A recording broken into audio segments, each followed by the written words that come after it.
Hello, and welcome to Gun Violence in Missouri Seeking Solutions, presented by the Kansas City Star in partnership with American Public Square at Jewell. My name is Denesha Snell. I am the Program Director for American Public Square at Jewell. In the past few months, Kansas City Star reporters have interviewed citizens, activists, faith leaders, and survivors of gun violence as part of their Missouri Gun Violence Project. This project was undertaken in partnership with the nonprofits Report for America and Missouri Foundation for Health. Today, we've assembled a group of panelists who are dedicated to eradicating food insecurity in our communities. Experts state food insecurity is one of the social determinants that will help us understand why some communities experience higher levels of gun violence than others. Reframing violence as a public health issue is vital to the health of our communities and a framework for change. The neighborhoods in which people live have a major impact on their health and well-being, and each of our guests works diligently to support healthy communities by addressing at least one social determinant.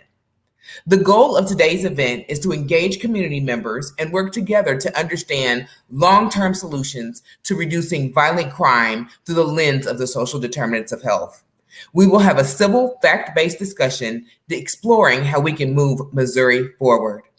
As part of American Public Square and Kansas City Star programming, we welcome questions and fact checks from the audience.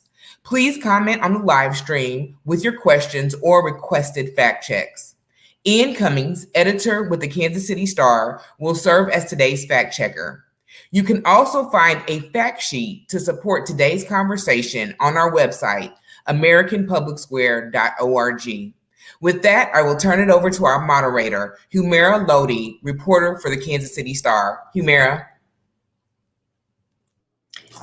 Thank you, Denesha. Through the Missouri Gun Violence Project, the Star is taking a novel approach to examining gun violence by exploring its many forms, understanding root causes, and identifying effective solutions. Our latest series explores how gun violence is impacted by and impacts a community's social determinants of health. Those quality of life conditions include having stable and secure housing, accessing good food, attending quality schools, and growing up in racially segregated or economically depressed neighborhoods, what researchers call the social determinants of health.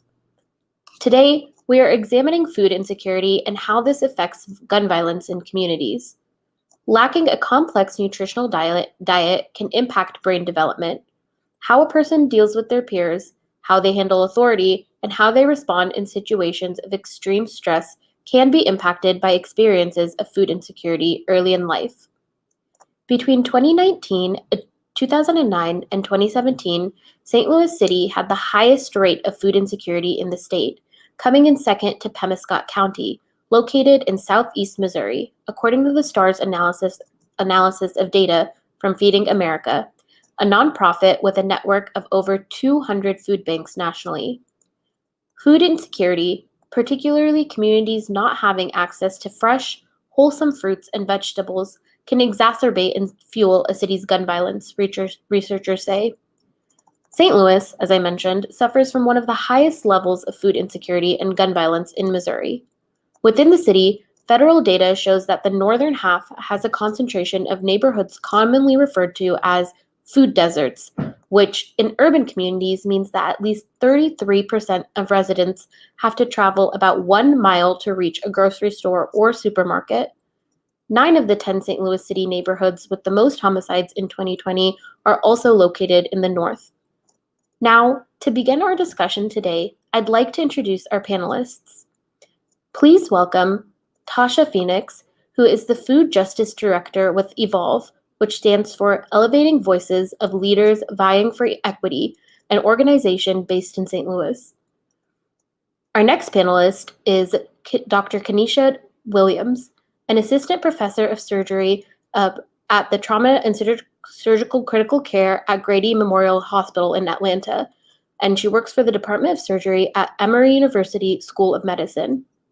Next, we have Nick Speed, founder and president of Ujima, an environmental stewardship and training organization in St. Louis. The organization is aimed at creating equitable access to food, employment, and education. And finally, we have Dr. Frederick Eccles, who is the director of the St. Louis Health Department. Thank you, panelists, for joining us today. We are examining gun violence issues that plague Missouri and how access to affordable, healthy foods impacts what we see in our communities. I want to start by giving our panelists the opportunity to tell us about themselves and their respective organizations.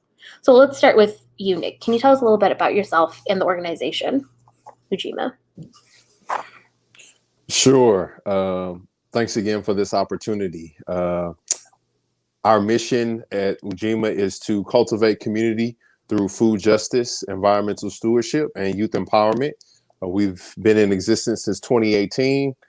We currently manage 2 community gardens in North St. Louis, one at Clay Elementary and also one on Penrose near Fairground Park. As of this morning, the LRA Commission accepted our application to purchase some additional lots in the 3rd Ward. So super excited about that. We have an apprenticeship program running this summer in which we're teaching high school students about entrepreneurship, as well as agriculture, as well as culinary arts. We have monthly produce donations, as well as support local mutual aid efforts to provide fresh organic produce, flowers, and herbs to families of color here in St. Louis.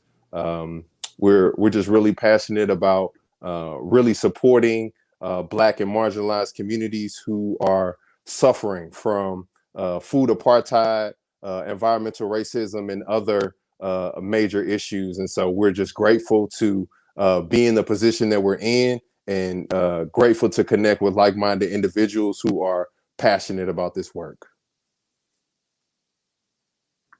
Thank you, Nick.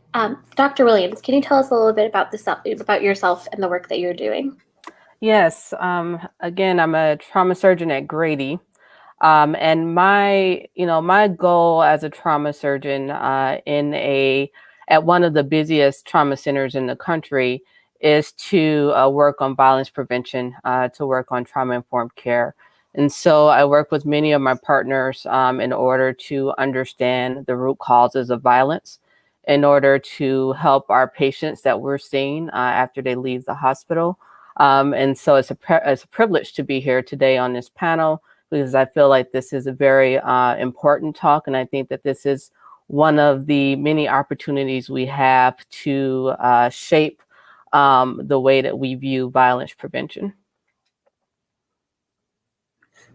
Thank you, Dr. Williams. Tasha, can you tell us a little bit about yourself and Evolve? Yes, my name is Tasha Phoenix, and I'm the co-founder of Evolve. Our mission is to build a community-driven platform that allows for the creation of equitable food systems and built environments. So we work with communities. On my end, I work with communities and taking control of their food system and their built environment. And then on the other end, I work with Black farmers throughout the region who haven't had access to markets to be able to thrive in. And my co-director, Kelly McGowan, works on advocacy and informing community members through a social media platform of their political rights and the political process that's happening in both the city of St. Louis and the county of St. Louis. Thank you. And Dr. Eccles, can you tell us a little bit about yourself and the work that you're doing? Yes, I'm Dr. Fred Eccles, Acting Director of Health for the City of St. Louis. In this role, I oversee all of the health initiatives for the City of St. Louis, and in some cases, the St. Louis region.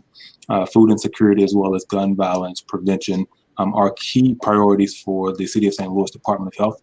And so over the last couple of years, we've been really re-strategizing and working with community-based organizations to make sure that we are implementing an evidence-informed program to effectively address the root causes of these issues. And Dr. Eccles, we understand that the role that public health plays in our response to things like pandemics. In your view, what role does public health play in addressing gun violence?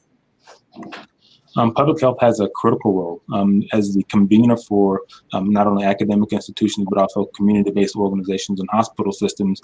We're at the center of a lot of these issues, and a lot of our priorities are are focused on addressing the social determinants of health, but even going beyond that and just looking at the root causes of these issues, in addition to identifying the root causes, helping the system, the public health system and the hospital system move towards health and racial justice. One of the advantages that public health departments have is our evaluation program. So we are able to evaluate the implementation of different programs that are focused on particular initiatives, whether it's food insecurity or gun violence prevention or both. And so by working with the health departments and local public health agencies, we're really able to streamline our efforts, leverage expertise across the public health system by working with the academicians, community-based organizations, public safety organizations, as well as elected officials to make sure that we're properly prioritizing these issues, but also ensuring that the work that's needed to effectively address the issue is properly funded as well. Thank you. Tasha, in your work as an advocate in the St. Louis community and a leader at Evolve, can you describe for us what you have seen firsthand in St. Louis neighborhoods? So one of the things that I have to make known is that I live in the same community that I represent. I live in North City. And so while I fight for food justice, I also know that there's no linear connection to gun violence. But as Dr. Echo said, there's a lot of root causes that that we see at play, and it's really been a systematic thing that has been placed in North City as it relates to the results we see, which is gun violence, which we see high crime rates, and that is the lack of grocery stores in the community, but also that is the deterioration of buildings in the community, that is the disappearing of community programs in the community, that is the basic breakdown of self-determination for community members. One of the things that when I'm on the ground talking to community members is that I see often is that they have a story to tell, and they oftentimes don't get to have their stories told or anyone to truly listen to those stories. They have people that come in and the relationship is really extractive, where we need something from the residents in North City, but North City never sees any investment. They never see anything that is uplifting for their self-determination and for their economic benefit as a whole. And so those are some of the things that I'm seeing in North City. I'm also seeing the brilliance of people and the resilience of people in North City. As I'm in Walnut, one of the lots that I have in Walnut Park, I've had community members jump out on me and be like, we love what you're doing. We want to make our communities better. How do we go about it? We're trying to work with this person and that person, but it's so hard. And so like, as much as, you hear the gunshots in the community or you see the violence, you also get to see the beauty and the brilliance that exists within these communities that oftentimes isn't allowed to flourish, that's oftentimes isn't allowed to be seen. And so those are the things that I see when I'm in North City is the you see the bad, but you see the beauty that's buried oftentimes by media outlets, and the lack of engagement with community members. Thank you, Tasha. Nick, can I ask, why start an organization like Ujima? I'm sorry, could you repeat that question? Yes, I'm going to ask, why start an organization like Ujima? Yes, that's a great question. So I started Ujima just through my work in nonprofits. So I started as an AmeriCorps member, working out on an organic farm out in Ferguson called Earth Dance Organic Farm School. In that work, I was able to work on a beautiful 14-acre farm and learn from growers who have had years of experience. And one of my favorite tasks was giving field trips on the farm. And so to see Black children running around organic farm, tasting fresh produce right out of the ground, feeding the chickens, seeing their eyes in amazement and wonder of the beautiful nature that existed in that space. I knew that I had to continue this work.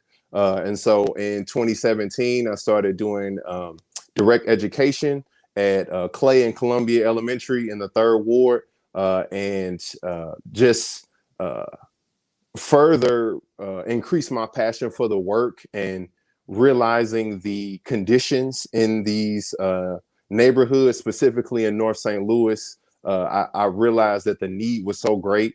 The 3rd Ward only has one grocery store, and I've been in it, and the options in that grocery store is not great. And realizing that we need to do better in terms of improving our food systems and giving the community more ownership and how we grow our food and what we grow. I also think that children deserve access to fresh fruits and vegetables that aren't wrapped in plastic or with stickers all over them. And I think for me, the global pandemic really created another sense of urgency within myself. And so I literally quit my job to do this work full time. And so I'm fully invested. And like I said, I'm forever grateful for the individuals in this community that are doing this work because it's so very important. Thank you, Nick. I want to take a moment and just take a step back here. I have heard both Nick and I believe Tasha use the words food apartheid. And I wanted to ask you a little bit about this term. Can you tell us about the use of this term as opposed to food deserts? Nick, if you don't mind me taking this. All right. So it originated from I want to say LaDonna Redmond in Chicago, because I first heard it from Karen Washington, who's works on food justice on a national level. And when I read the interview with Karen Washington about food apartheid, I think that it really talked about what we're looking at systematically. And so food desert, when you hear the term food desert, a desert is naturally occurring, right? And so if you're in the communities like North City and you see us without grocery stores, we know that's not natural. Having the basic necessity of food, being without that is not natural. And so like a food desert is natural occurring. But when we look at these communities that lack grocery stores, that lack fresh food, it's anything but natural. We look at grocery stores systematically leaving, saying that they're not making any money. But we know that's false because there's corner stores in the community. And with the little groceries that they have, they're making money and they're there. And so, when you talk about food apartheid, it's really looking at it from a systematic nature. It's looking at more than just, there's a low access to food, and there's low income, but it's looking at the systems that have been put in play to make these communities go without, such as zoning laws that allow for, in North City, Natural Bridge and Kings Highway, to have more fast food restaurants than grocery stores in the whole Kingway East and West neighborhood. We have one grocery store in that neighborhood. But we have, I want to say, at least 6 to 7 fast food restaurants on that corner. And so how did it happen like that? Zoning laws come into place.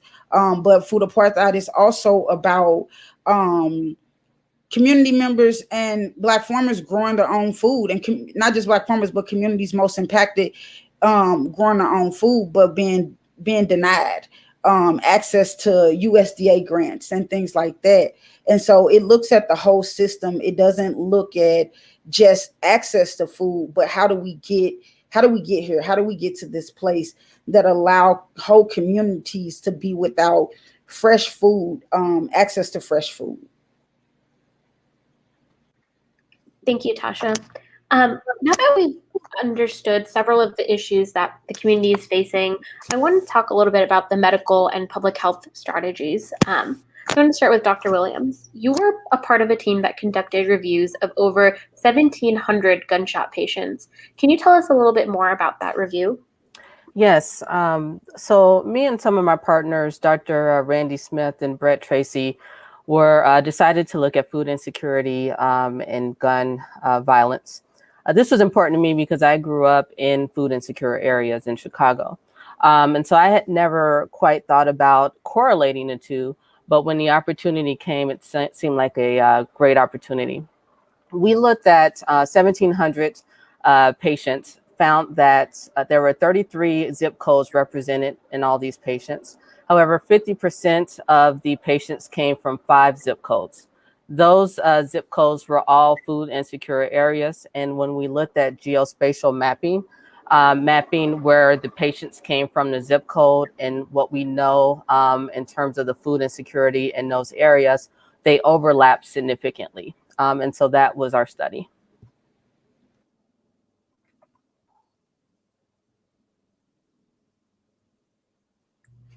Dr. Eccles, I know public health is sort of fundamentally about the whole person, but there's also a very important role that public health plays in policy.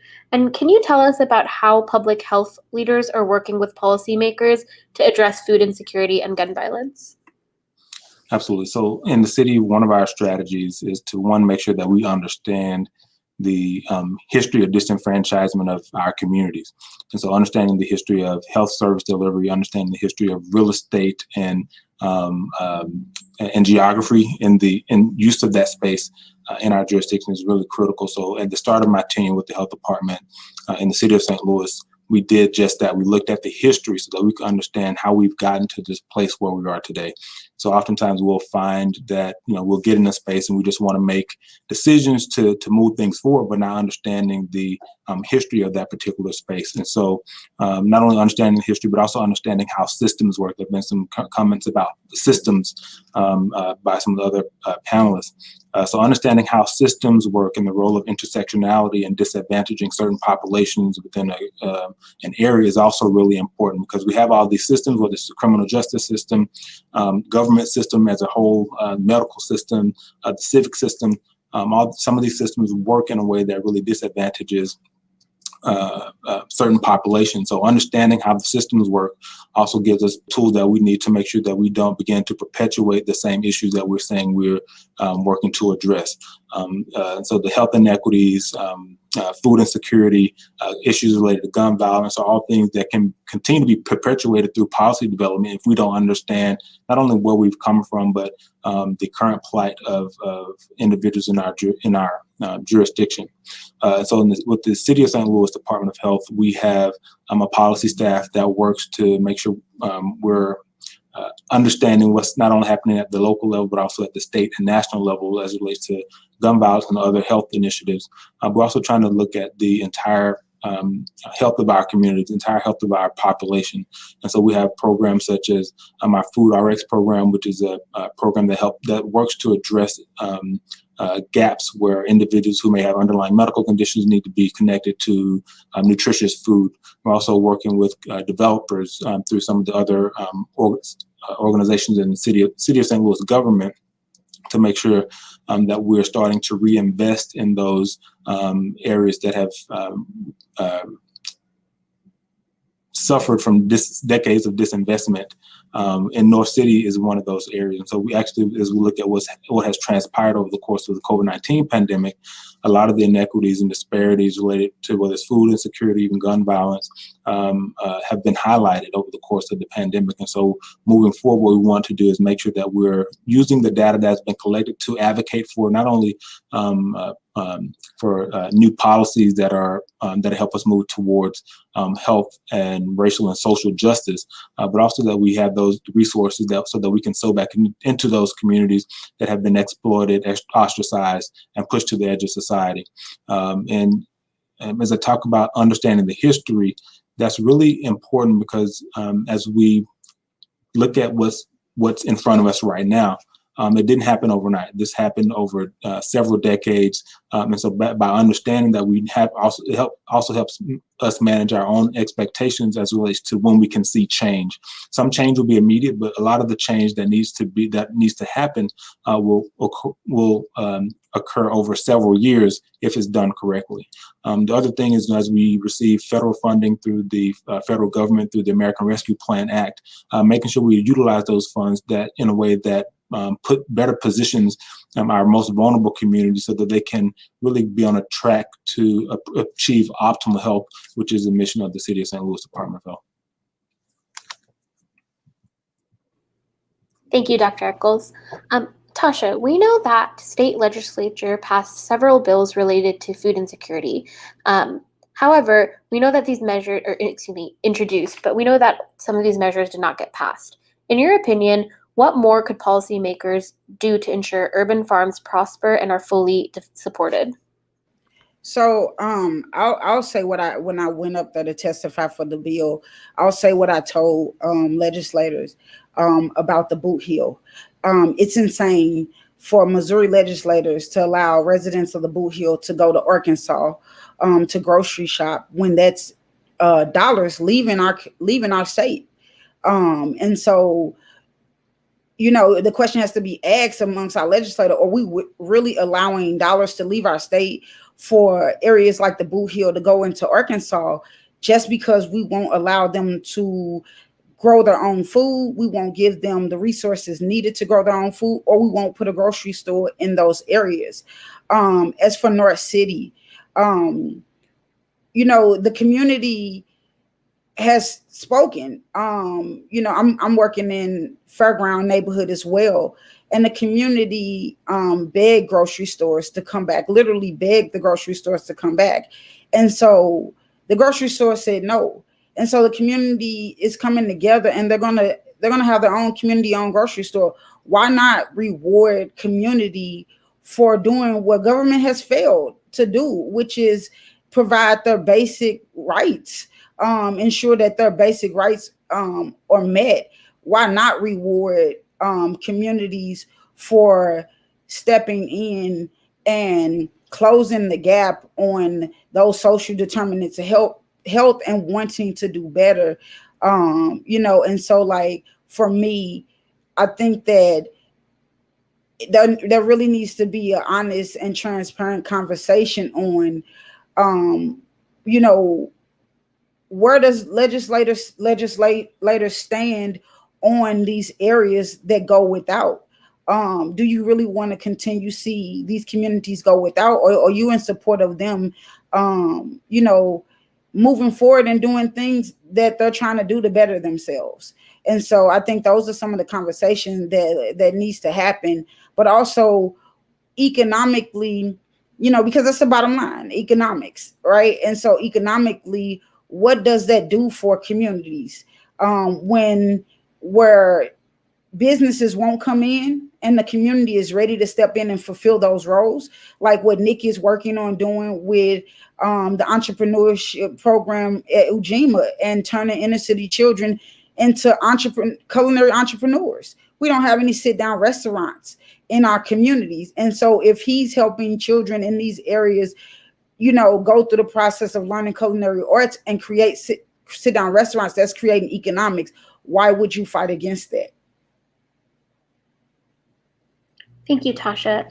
Nick, do you have anything additional to add?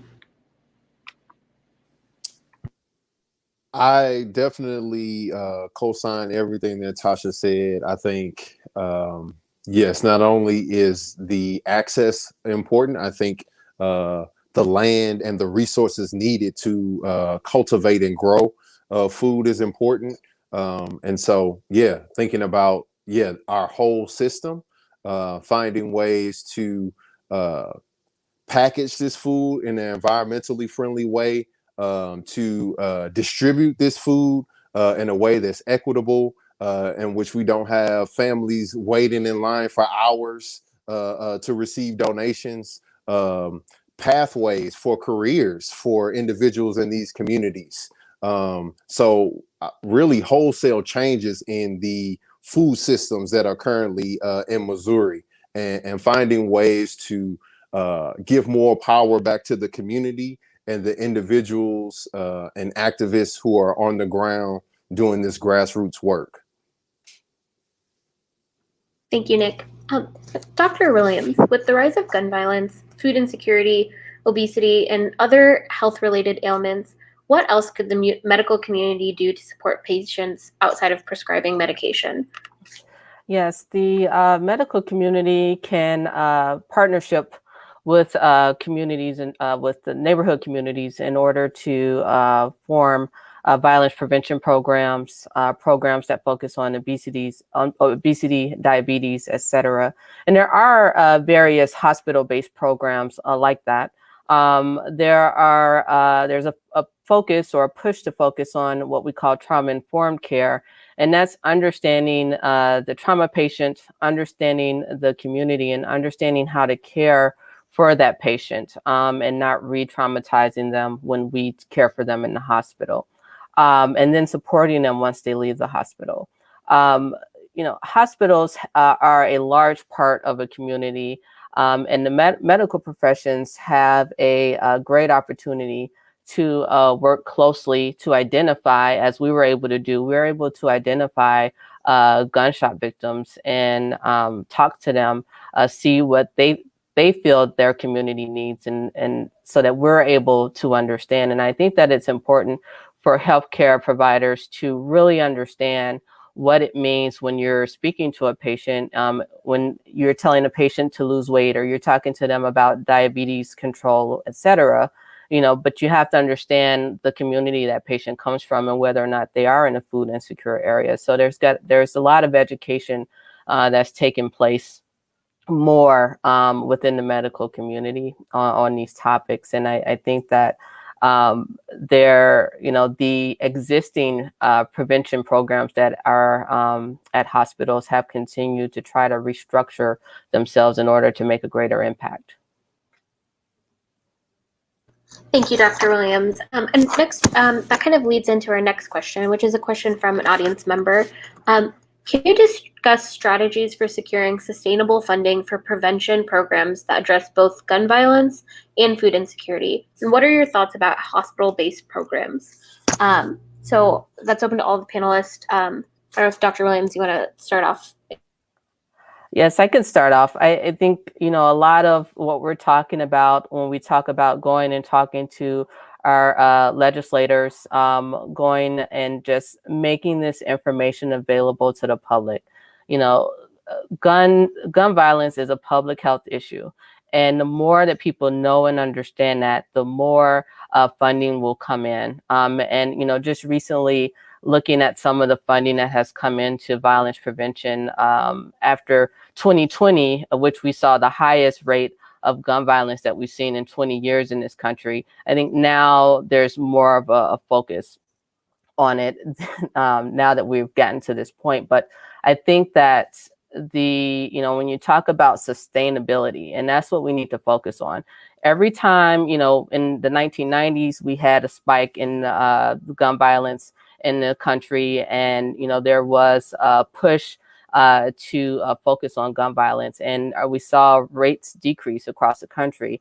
But what we're lacking is sustainability. And so what we need to focus on is how do we sustain our prevention programs and funding. And I think a lot of that is keeping the communities, keeping what's going on a focus. So continuing to talk to legislators, continuing to get that out there, continuing to get it on social media, that this is an issue that needs to be focused on.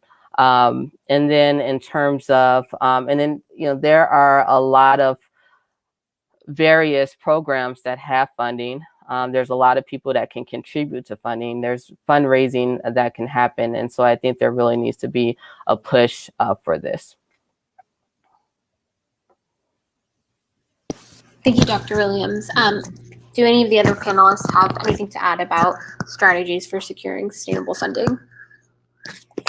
And so one of the strategies that the City of St. Louis Department of Health implements is using data to drive our advocacy efforts. So oftentimes we'll, if you present something or request to whether it's an elected official or a funding agency, but you don't have the data to support the need for the program, it can oftentimes be rejected. And so making sure we have data to support the need for these programs is really critical. Working with the public safety department in the city of St. Louis, we were able to do just that, as well as our elected officials back in 2019, where they allocated a little around $7 million for a violence prevention program. And so the health department has been overseeing the implementation of Cure Violence for the last year or so in the city of St. Louis. And so as we implement Cure Violence in the different catchment areas, we're also working to make sure that we evaluate the implementation of the program so that we can justify the need to continue supporting this type of program, as well as, if we need to make additional adjustments and maybe because the program isn't working, that also needs to be told if that's the case. But what we're seeing right now is that the gun violence prevention program that we're implementing has promising results, but as to your point, it needs to be sustainable over time. And so we're capturing the data that we need to make sure that we can justify using taxpayer dollars to continue not only implementing the program in the current catchment areas, but also expanding it to other areas in the city of St. Louis that have proven to be hotspots for gun violence, as well as food insecurity. Thank you, Dr. Eccles. And I know earlier, did I cut someone off? I know earlier on in the panel, Dr. Eccles, you had mentioned the pandemic, and the pandemic has really brought front and center the issues that have always been present, though maybe are now just getting widespread attention. And we know that all of these factors or social determinants overlap to create the health of the community. I wanted to ask, what changes have you seen in the city since March of 2020? So you're exactly right. So what we're seeing isn't new. But the fact that it was, a highly politicized disease, which is impacting lives, it seemed to take the forefront of all the other health inequities that we have been talking about year in and year out, whether it's, STI or STD infections amongst certain populations, as well as disparities related to chronic illnesses such as heart disease, diabetes, chronic lung disease, those things that continue to impact our community, but were just exacerbated over the course of the pandemic, are still very real issues that our community is grappling with even to this day. And so the change that we are looking at is making sure that we provide the community with a platform where they can be heard, but then also to make sure that we provide feedback to them as we move forward, so that so they understand how they're contributing to advancements in public health and in medicine, if they're participating in some of the research that's going on. One of the things that I identified when I moved to St. Louis from Illinois was that in our most vulnerable communities, those were the communities to one of the panelists mentioned, being, I don't say targeted, but being focused on as it relates to obtain information, to obtain data. And so they were really taking information from the community, they're not giving information back. So the community would just be providing whether it's clinical specimens or information about their income or demographic information, but there's no closure to that communication loop. And so the community is essentially left hanging. So making sure that there's accountability, not only for government, but also for our health systems is really important. So one of the things that we've strived to do, as well as make sure that we inform the community about how their participation will help drive or advance public health activities, as well as medicine and the delivery of medicine and healthcare and other social services in the city of St. Louis, because that's really critical if we want to empower them. But then we also have to engage them outside of these special research projects, these special funding projects. We have to engage our communities on a continual basis. And that way we know that they'll know that we're genuinely interested in improving their health, And that's one of the strategies that the health department, not really a strategy, that's a mandate for the City of St. Louis Department of Health, is to make sure that we're engaging communities on a continual basis. That way that we can build that trust, and we can be in tune with what's actually happening in our communities and make the needed adjustments, whether it's tweaking some of our programs so that they can be more effective in delivering social services and healthcare services, or if there are additional resources that need to be planted in those communities so that they can feel better supported by city government. That's really important. So making sure we continue to provide the community with a platform to be heard and to hear them and show them that we're hearing them by taking their advice and taking their input and using it to drive or inform our policymaking and inform our public health program decision making is really important. But it's also important for us to really extend the olive branch to a lot of the organizations who are on the front lines doing the work, because we don't have all the answers, and oftentimes they have the answers that we need. And so working more closely with them and providing mechanisms so that we can better support them to make sure their work is sustainable over time is also critical. Thank you, Dr. Eccles. And I'm going to see Tasha, Nick, do either of you have anything to add about what you've seen in the community or in the city since the start of March 2020? Nick, you want to go? Yeah, I can go. So since the pandemic, I have seen a greater sense of urgency in food justice as well as community support. I've been fortunate enough to collaborate with, Ujima has been fortunate enough to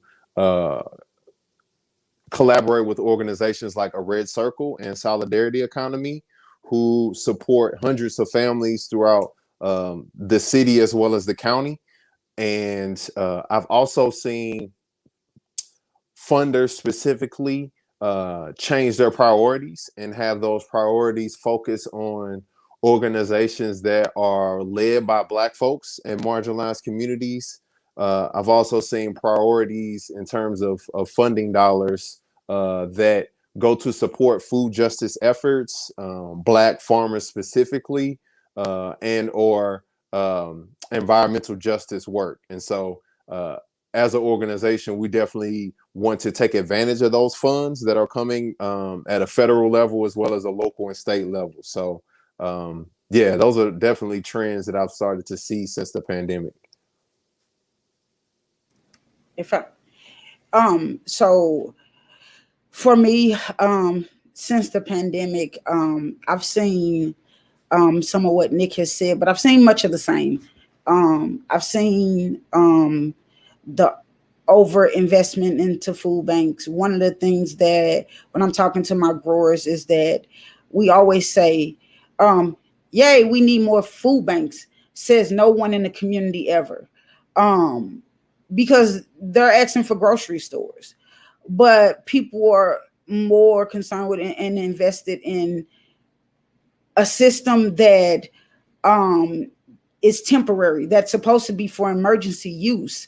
But they were used to this system before the pandemic. So it's as if it's the same, but it's heightened.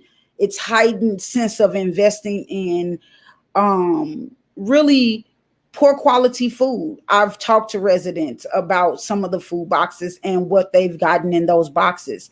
And I've heard some of the negative things from residents about it. And it's like, I can't do nothing with this. I just threw the whole box away. We'll just wait for the government assistance to come and go to and find a way to get to the grocery store and things like that. So while there has been some pros, there has been some of the things that continue to stay the same. One of the things that Dr. Eccles said about is really talking to community members. And I kudos to the health department, because we've been working on some things with the local health department around liquor store density in North County. And so kudos to that. But I think that one of the things that we miss in St. Louis, both city and county, is when we're engaging people, we miss a huge gap of young people that we're not talking to. We're not talking to the 16-year-olds who are losing their friends at a rapid rate, at a rapid pace. We're not talking to the 18-year-olds who are like, hey, there's no jobs for me in the community. How do I make money to feed my family? We're not talking to the 25-year-old who may be at home with nothing to do in idle time. And so those voices get missed a lot of times when we're talking about communication and talking about health.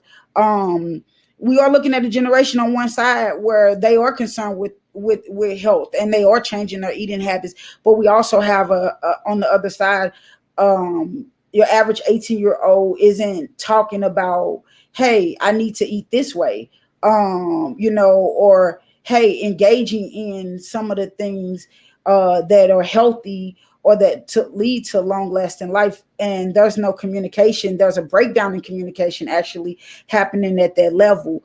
As far as when we talk about funding, I would really put it back on the funders to radicalize how they're funding things. And I know that it can happen because I'm seeing it all across the country. I'm starting to see some funders in both St. Louis and outside of St. Louis invest in Black farmers who are rooted in community and who are growing.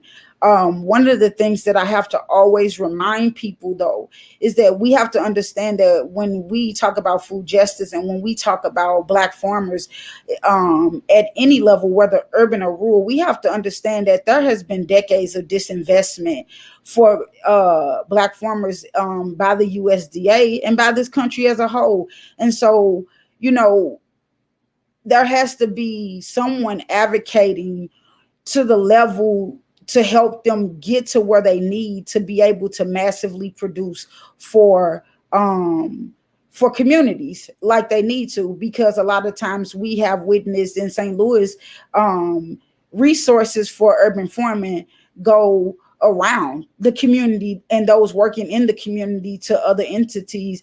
And I have growers that have been growing for 7, 8, 10 years who, when we launched the grant last year, that was their first time ever receiving any funding for the work that they're doing. And so when we talk about funding, I would put it straight back onto the funders and say, are you willing to radicalize the way you fund things and really allow for grassroots to be able to solve the problem and be the solution to the problems and to grassroots? I would encourage grassroots to not forget about your mission and alignment in doing this work, and know that when you do this work, the money will always come, and that you have to always center community and what their needs are and what they want. Thank you, Tasha. I wanted to move in from a question that we had from an audience member. It says, given that all school-age children, at least in Kansas City, get free breakfast and lunch at school and can attend school all year round, don't you agree that food security ranks near the bottom of factors contributing to gun violence among today's youth? And wouldn't focusing on family structure, neighborhood security, job skills, conflict resolution skills, and a host of other similar issues be more constructive than talking about food insecurity? So I wanted to see, Dr. Williams, if you wanted to start off answering that. Yes, and I'd like to. So the thing about food insecurity is that we've seen this link to domestic violence. We've seen this link to poor development. We've seen this link to obesity. And so when we talk about family structure, food insecurity is a part of having a strong supportive family structure, or focused on food insecurity, meaning you have healthy family members, meaning you are you have taken away some of the stressors of being in a food insecure area that enter the home and may contribute to some of the domestic situations that we see. When we talk about focusing on violence prevention, there's multiple things that contribute. And one of the things that we have to do is build up our communities. And focusing on food insecurity builds up our communities in order to provide an uplifting, as we've mentioned before in this segment, uplifting our community with nutrition, with being able to go in a grocery store and see aisles of fresh fruits and vegetables. Just the colors of fresh fruits and vegetables are uplifting to humans. That's why we're able to see the colors in those things. So we understand that they're nutritious, and so that's a very important. It's a very important issue.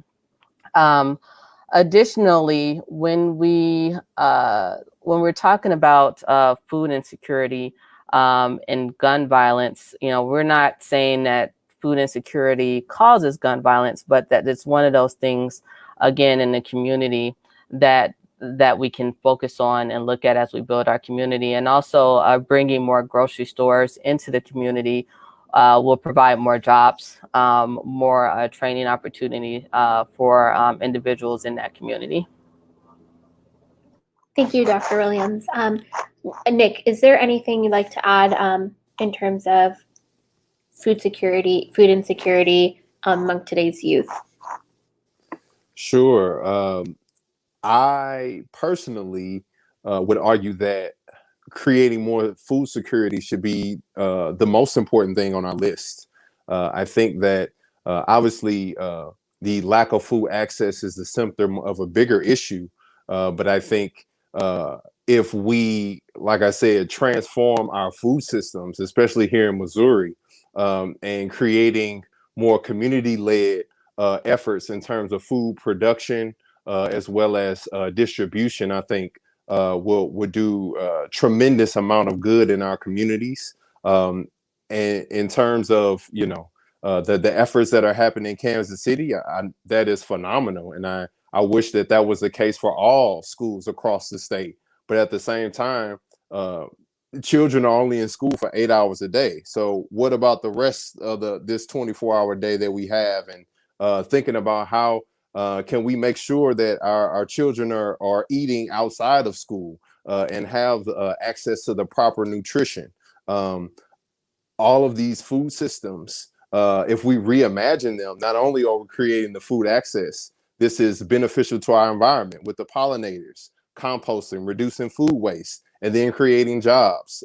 We need folks to produce the food. We need them to distribute the food. We need them to package the food. And so our food systems in itself are ecosystems that allow our communities to thrive and flourish. And yeah, I think, I may be a little biased because I'm a grower, but I think this has a tremendous impact on our communities and how we are able to thrive in essence.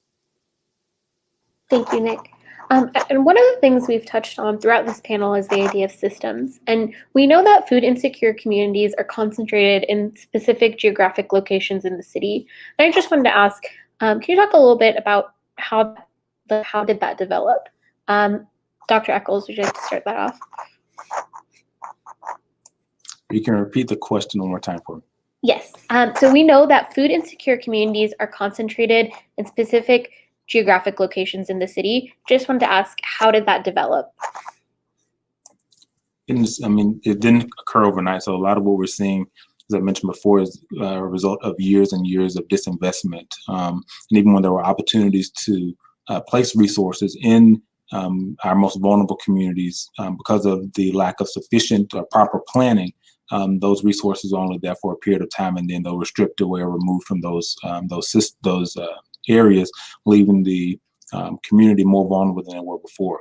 And so what we have to do is make sure that we do our due diligence planning ahead of time to make sure that what we do implement is sustainable beyond just a couple of years or a few years, but it's really there for a prolonged period of time to ensure that individuals in that community and surrounding areas have access to the resources that they need to achieve optimal health.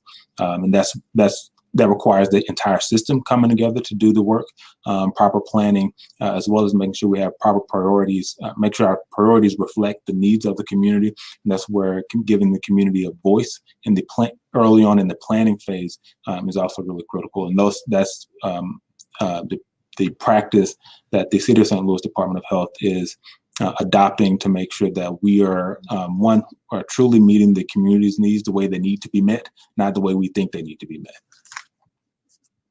Thank you, Dr. Eccles.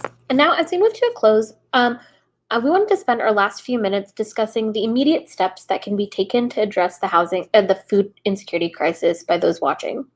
As is tradition with all of our American Public Square at Jewell programs, we want to give each of our panelists the opportunity to answer the questions, so what and now what? Tasha, what should we do first to move our communities in the right direction? So one of the things is I think that it's over important to talk about history. How do we get here?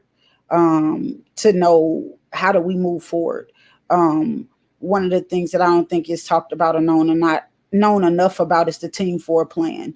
And that was a little over 40 years ago to allow for North City. It was never adopted into law, but sometimes some of the best working things are never adopted into law because the Team 4 plan detailed out what we see currently in North City, which is the benign neglect, which is the disinvestment, which is the allowable for the minimum basic services to be met, such as the city's refuge coming, just at the bare minimum, just doing enough. And so I think that when we look at those things and we know that history, we'll know, okay, this is what has been allowed to happen for 40 years, and this is how we move forward. And so one of the things is, I can't say it enough, where the city and local government has failed us, the community is ready now to take on that role. And essentially, this is what has been allowed to happen, is to take away community self-determination to decide on what they want and what they need. Their voices has been silent. And so like for me and Evolve, what next is that we're working on communities to have more say in some of these businesses that come into the community. It's not enough to say that a liquor store is the only thing that will bring revenue to our communities. And then there's a lot of community members who would like to have businesses in the community themselves that they live in, but not allowed to see those things happening. And so we're going to continue doing what we're doing, which is advocating for people, informing them of some of the political things that are happening at the St. Louis County Council and the Board of Aldermen that don't align with community, and continue advocating for those who are in the community doing the work. So that's what's next. And I think that if people are sincere about communities, especially in North City and North County, really coming from the condition that they're in, then they will stand behind community. They wouldn't fight community input. They wouldn't fight community coming together saying, we want this for ourselves. Thank you, Tasha. Nick, how would you answer those questions? So I kind of want to answer this in two parts. The first part being what I personally believe we can do as a society to push things forward. And then second, I'll just share a really cool project with Ujima that I'm excited about. So the first part, what we can do as a society, I think that there needs to be an emphasis on action versus performative measures. What I mean is, it is, in my opinion, no longer just enough to have Black Lives Matter in your social media, a hashtag, having another Dr. Martin Luther King Boulevard, painting Black Lives Matter on the street, giving us another national holiday. All of that stuff does nothing in terms of moving the needle in our communities and improving the conditions. We need money, we need resources, we need soil, we need land, we need all of these things to help support our communities and push things forward, especially on an environmental justice and food justice front. With that being said, I'm really excited for a collaboration that's about to happen this summer. So Ujima is partnering with Dr. Amber Johnson, who is a professor at St. Louis University, as well as we're partnering with some folks at the Missouri Botanical Garden. We are in the process of creating a grief garden. So essentially what this space is going to be is a green space for a community to reflect, process, and heal from the violence, death, and trauma that is happening in our communities. There'll be a sensory space. There will also be an orchard included, so the community can come and have fresh access to fruits and berries. And then we'll also be doing some vermicomposting. So taking hundreds, if not thousands of pounds of food waste and turning it into fertilizer, and also amendments to our soil in our garden. So really excited about this opportunity. And I think it will create a space for empowerment and healing within the Third Ward specifically. And so really looking forward to that this year. I can keep going on and on, but yeah, I'll let other folks share, but those are my thoughts. Thank you, Nick. Dr. Williams? Yes. My thoughts are really the same as has been mentioned. I think we really need to focus on community. I think it's an excellent idea to have a garden where you go and talk about grief. I think, investing in the community and building in the community and making people realize, I totally agree. A mural or a national holiday is great, but we really need the investment into the inner city communities that are underserved in order to improve. Thank you, Dr. Williams. Dr. Eccles? I think one thing is, so now we know that this isn't new.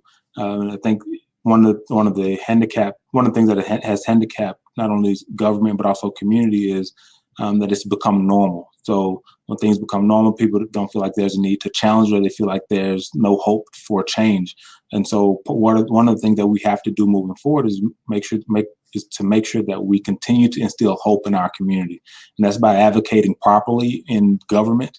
And so in my role as the acting director of health for the city of St. Louis, that's one of my responsibilities, one of my priorities, is to make sure we're hearing community, that we can continue to hear community and advocate for them, especially when there's funding opportunities. And even if the funding opportunity isn't coming through the City of St. Louis Department of Health, it could be through our urban development and planning agency in the City of St. Louis or another organization, but making sure we connect community to those opportunities so they can get the resources that they need. And then also looking at continuing to collect the data to make sure that any policies that we develop and adopt, whether it's through formal legislation or just through our an internal policy with our agency, needs to make sure that our policies don't cause additional harm to those communities. So making sure there's something like a racial equity impact assessment that accompanies the development of those policies is also going to be really critical to make sure that we don't unconsciously or consciously cause harm to our community, especially our most vulnerable populations. Thank you. We are nearly out of time, but this has been a very lively and insightful discussion today. I'd like to thank each of our panelists for helping us to frame violence as a public health issue. I'd also like to thank American Public Square at Jewell and the Kansas City Star for facilitating this important discussion and for allowing me to serve today as moderator. Discussions like this help connect our reporting to the community. I would also like to thank Report for America and the Missouri Foundation for Health for supporting these important efforts. The Kansas City Star will continue to investigate the causes, consequences, and possible solutions to gun violence and the gun violence problem in Missouri. If you want to support the Star's in-depth reporting and solutions-focused community engagement efforts, please visit kansascity.com/MissouriGuns. Finally, if you enjoyed this program and believe that conversations like this are important, please consider becoming a member of American Public Square. APS members help support programs and allow the organization to continue providing a space for civil, fact-based discussion. You can learn more about membership and its benefits by visiting americanpublicsquare.org. Thank you to everyone who joined today's discussion or provided a question. This conversation will continue in the coming months, and we hope you'll learn from this conversation and feel more empowered to engage in your community as a result. Have a wonderful afternoon.